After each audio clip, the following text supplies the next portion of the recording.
And I've been thinking a lot lately about the holistic approach to accomplishment. Everybody's talking about goals, whether that be drinking less alcohol, eating better, making more money, losing weight, being happier, having a meditation practice, whatever that happens to be. And how often we start and fail. Most people will start a new practice on a Monday. And what you will find if you pay close attention is on the Saturday and Sunday preceding that Monday, there's either binge drinking or binge eating or getting it all in before you go clean, right? And then there's that cutoff point where you're like, now I'm clean, now I'm eating well, now I'm exercising daily, now I'm essentially telling the world that I've just become a brand new person starting midnight on Monday morning. Which is great until you get to like Wednesday and you realize you're actually really hungry, or that perfect plan ended up being not so perfect. And again, the idea of the two ladders, both of which leading to your goal, one that has rings that are so spread out that you can't reach them, and then the other one having tiny little rings that are incremental. And whenever I start something new, I am mindful to do it messily and imperfectly. And the reason I do that is because inevitably at some point, there's going to be that moment where you fall or whether you falter. And that is neither here nor there and not catastrophic, except for the fact that when you do that, in your mind, you're like, no, I'm starting clean. It's a clean slate.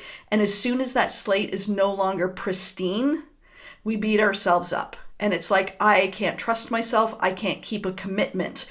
I don't care how I look. I'm never going to have a higher level of social circle or consciousness or health or fitness or whatever that looks like. And in doing so, we're not dealing with the human being that has to go and do those goals. And I'm reminded of like the tortoise and the hare. It's so funny, like some of these things that we hear when they're kids, those life lessons come back again and again. And you can be hot out of the gate and have a perfect diet and an exercise regime. And there isn't a gym around that won't tell you come January, their rafters are full with people who are, hitting the gym every morning and their slates are clean until February rolls around or the second week of January. And not only, and then not only are you not accomplishing the thing you want, but then there is the cumulative effect of letting yourself down and the cumulative effect of eventually believing that you're not somebody who can be trusted from yourself. You don't have self-trust. You can't follow through. You can't do these hard things. And the truth is, it's always going to be messy and it's always going to be ugly. And the only thing that matters between you and getting where you want to go is, can you keep going? Can you fall down, have your face in the dirt, and just get up the next day? And can you falter, or can you, zig without beating yourself up? Can it just be that you're a human being who's journeying towards a something? Because the truth is, the only way to get there is imperfectly and messily. And the people that you see standing atop those mountains that you either covet or envy or admire, is they took small imperfect steps, step after step after step after step. Did they have a drink when they said they were not going to? Probably. Did they eat a bag of chips while they were watching Netflix? Most definitely. But also they didn't say, oh, well, I've catastrophized my perfect slate.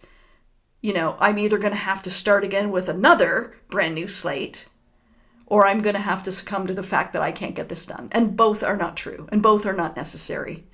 And so if you're looking to make your way towards that goal, you're going to fall and you're going to falter.